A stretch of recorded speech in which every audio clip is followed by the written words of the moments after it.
Shalom, saudara yang diberkati oleh Tuhan. Salam sehat, kuat, dan sejahtera total bagi saudara. Kita akan lanjutkan dalam seri journey kita, perjalanan kita mengenal janji terbesar, berkat terbesar yang Papa kita di surga berikan buat kita, yaitu pribadi Roh Kudus itu sendiri. Mengenali janji Papa ini. Kita sudah lihat beberapa ayat dan kita akan terus sambung mempelajari dan mengenali berkat ini, pribadi Roh Kudus ini seperti apa karyanya, berkatnya, pekerjaannya. Kan dia tetap sama. Roh yang sama itu ada dalam Yesus. Roh yang sama ada bekerja dalam perjanjian lama, dalam kehidupan para nabi. Roh yang sama itu tinggal di dalam diri saudara dan saya, atas gerejanya yang percaya. Nah, kita akan lihat bersama dalam Ayub pasal 33. Kita akan mulai di sini. Ayub 33 ayatnya yang keempat. Ayat yang keempat dikatakan demikian. Roh Allah telah membuat aku. Roh Allah, the Spirit of God has made me. Roh Allah telah membuat aku. Kita berkata bahwa kita ini adalah buatan Allah, diciptakan dalam Kristus Yesus untuk melakukan pekerjaan yang baik. Roh Allah telah membuat aku, dan nafas yang maha kuasa membuat aku hidup. Di dua sesi terakhir kita bahas tentang pekerjaan Roh Kudus. Salah satunya yang pertama adalah mencipta. Tapi yang kedua, Roh Kudus menghidupkan yang tidak hidup. Menghidupkan mimpi yang telah mati. Bisnis yang mungkin lagi sekarat. Dia menghidupkan. Nah, kita akan masuk kepada pekerjaan Roh Kudus yang berikutnya, yang ketiga, yang kita lihat dalam perjanjian lama. Dalam pasal yang ke-31. Keluaran pasal 31. Kita akan bersama-sama lihat kebenaran yang dahsyat ini, kebenaran yang luar biasa ini. Dalam Keluaran pasal 31 mulai ayatnya yang pertama. Ini adalah ketika bangsa Israel, 2 juta orang, mereka keluar dari perbudakan di Mesir, dan kemudian mereka sampai di kaki gunung Sinai, berkemah di sana. Tuhan menyuruh Musa membangun tabernakel, kemah suci, kemah pertemuan, tent of meeting, di mana di situ menjadi spot di mana Tuhan bertemu dengan bangsa itu. Dan di sana Tuhan menetapkan keimamatan, di mana orang Lewi itu menjadi suku imam di antara 12 suku itu. Dan kita lihat persiapan ini dalam pembangunan bait suci ini. Nah, selalu ingat bait suci ini, saudara, bukan seperti gedung gereja yang kita lihat sekarang ini. Atau tempat ibadah terbesar dimanapun. Karena ini di padang gurun, di padang belantara. Jadi terbuat dari tenda. Tapi ini cukup besar. Karena ada 2 juta bangsa Israel, bahkan lebih dari itu, yang mereka beribadah. Nah, kita lihat dalam pasal 31 Keluaran. Dahsyat sekali, lihat. Di mana Roh Kudus dia bekerja di sini. Katakan, berfirmanlah Tuhan kepada Musa, lihat, telah kutunjuk Bezalel bin Uri bin Hur dari suku Yehuda. Wow, suku Yehuda. Yehuda artinya adalah praise. Ini suku yang suka memuji dan menyembah Tuhan. Ya, ini tribe that love to praise God and worship God. Nah, lihat ayat yang ketiga. Dan telah kupenuhi dia dengan roh Allah. Muncul kembali Roh Kudus di sini. Rohnya Allah. Telah kupenuhi dia dengan roh Allah dan dengan keahlian dan pengertian dan pengetahuan dalam segala macam pekerjaan. Work, business, pekerjaan. Untuk membuat berbagai rancangan supaya dikerjakan dari emas, perak, dan tembaga. Untuk mengasah batu permata supaya ditata. Untuk mengukir kayu dan untuk bekerja dalam segala macam pekerjaan. Wow. Ayat yang ke-6. Juga aku telah menetapkan di sampingnya Aholiab bin Ahisamak dari suku Dan. Dalam hati setiap orang ahli telah kuberikan keahlian. Haruslah mereka membuat segala apa yang telah kuperintahkan kepadamu. Di sini kita melihat Roh Kudus bekerja. Dan saya percaya ini roh yang sama sekarang sedang bekerja di atas muka bumi. Di antara saudara orang-orang yang percaya, yaitu atas gereja. Yang menarik adalah ini. Ketika roh Allah memenuhi Bezalel dan Aholiab ini, itu tidak langsung mereka jadi pengkhotbah hebat, atau mereka jadi nabi dan bernubuat, atau kemudian mereka melihat penglihatan-penglihatan, atau menyembuhkan orang sakit. Tapi yang menarik adalah ini, Roh Kudus di sini mengurapi Bezalel dan Aholiab ini untuk melakukan sebuah pekerjaan, untuk melakukan bisnis pekerjaan di dalam bait suci.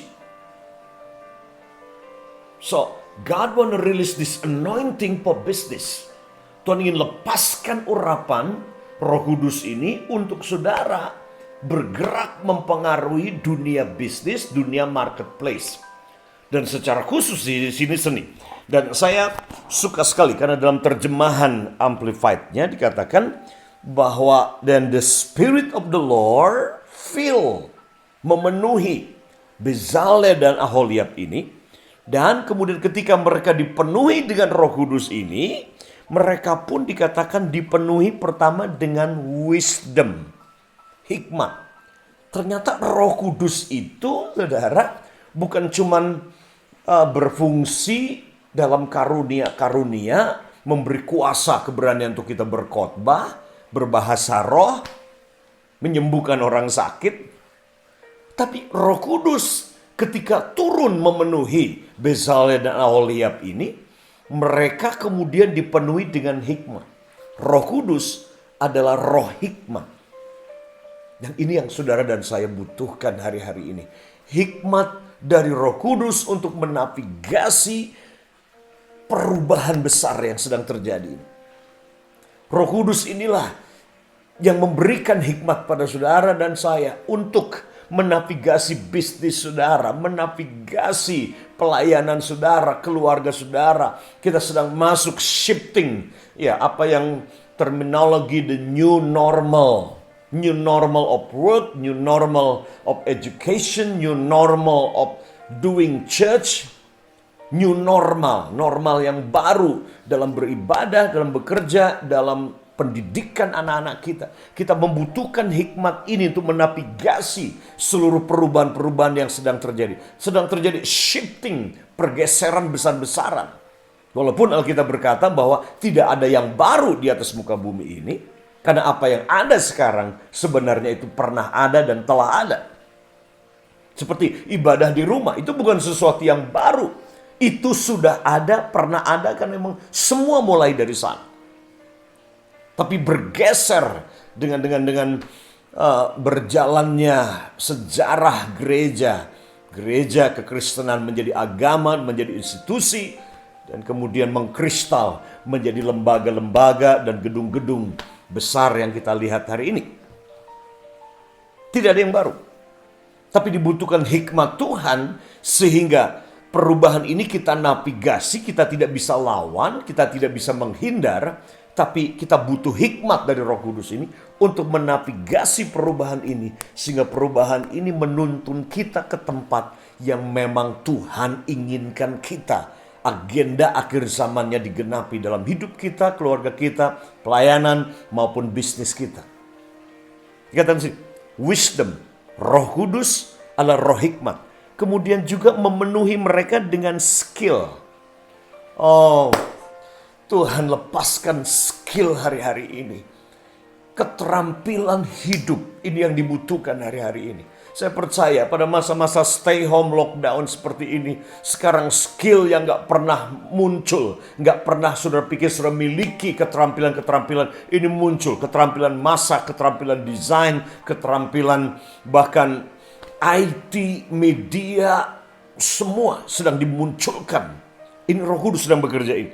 Dikatakan mereka dipenuhi dengan hikmat, kemudian skill, kemudian ketiga understanding, pengertian dalam berbagai macam bidang ilmu, bisnis dan pekerjaan, dalam pengertian monetary, keuangan, bisnis.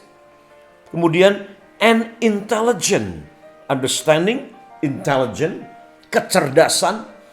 Saya percaya banget muncul orang-orang yang intelligent, orang-orang cerdas. Ketika dipenuhi Roh Kudus, saudara akan menjadi orang yang intelligent. Kemudian knowledge, pengetahuan. Saudara akan menjadi orang yang kaya dengan pengetahuan. Karena Roh Kudus, dialah roh pengetahuan. Bukan cuma roh keterampilan, roh hikmat dan pengertian, tapi dia juga roh pengetahuan. Wow. Dan bukan cuma itu. Dikatakan dipenuhi dengan all kind of craftsmanship. Ya, craft, handicraft. Semua yang berkaitan dengan pekerjaan tangan. Seni yang dikerjakan oleh tangan. Craftsmanship. Kemudian artistic design. Sebuah desain rancangan yang betul-betul seni kelas tinggi. Artistic design. Artistic design yang terbuat dari emas, dari perak, dari tembaga, tetapi juga dikatakan di sini cutting stone, mengukir batu, carving in the stone, mengukir batu. Kemudian juga carving the wood, mengukir kayu ukir. Dan ini yang saya percaya wilayah utara Pulau Jawa ini itu basis GITJ, Jepara Kesanayan Tayu, dan Jepara, guess what? Itu adalah pusat ukiran yang terkenal bukan cuma di Indonesia, tapi dunia. Ukiran, orang-orang yang jago mengukir kayu. Menjadi sebuah ukiran yang sangat artistik. Rancangan yang sangat seniman yang luar biasa. Nyeni luar biasa. Nilai seninya yang tinggi dan mahal. Sehingga ketika apapun yang kelihatan murah tidak punya nilai. Tapi ketika Roh Kudus turun atas orang-orang seperti Bezalel Aholiab ini. Dan rancangan-rancangan yang artistik, desain, entah itu dari emas, perak, tembaga, kayu, bahkan batu, ukir-ukiran, akan menjadi nilainya sangat mahal.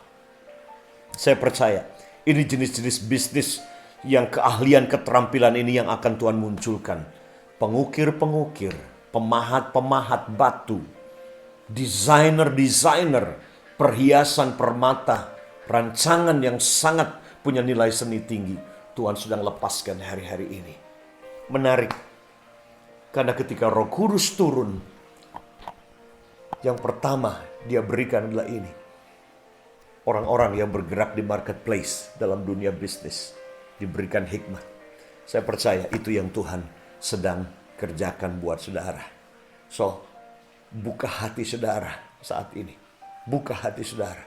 Karena ada anointing, ada urapan untuk bisnis, untuk seni yang Tuhan berikan. Keterampilan, understanding, hikmat, pengertian, pengetahuan, intelligent, kemampuan Tuhan sedang lepaskan. Bukan berkaitan dengan religious aktivitas agama, tapi untuk bekerja, menggenapi panggilan. Inilah fungsi peranan Roh Kudus hari ini yang dia sedang berikan dan dia ada di dalam diri saudara. Dia memenuhi saudara dan keluargamu, anak-anakmu. Saya mau deklarasikan ini, saudaraku. Pekerjaan Roh Kudus ini yang ada pada Bezalel dan Aholiab ini ada pada saudara, anak-anak saudara, bahkan generasi ke depan di bangsa ini akan menjadi orang-orang yang hebat seperti ini. Bapa di surga, mau berdoa saat ini. Roh Kudus penuhi setiap kami yang mendengarkan, penuhi dengan hikmat, skill, keterampilan, seni, rancangan, desain dalam seni, dalam bidang kayu, permata, batu bata, pemahat. Dalam nama Yesus Tuhan, lepaskan kemampuan supranatural ini untuk mereka berkarya Tuhan di marketplace dalam bisnis mereka. Terima kasih Bapak di surga buat hikmat untuk mereka menavigasi shifting, pergeseran yang sedang terjadi, menavigasi new normal yang sedang terjadi di tengah-tengah kami hari-hari ini. Terima kasih Bapak di surga. Just declaring blessing itu buat para keluarga dan buat anak-anak dan generasi di bangsa ini. Terima kasih dalam nama Tuhan Yesus Kristus. Amin.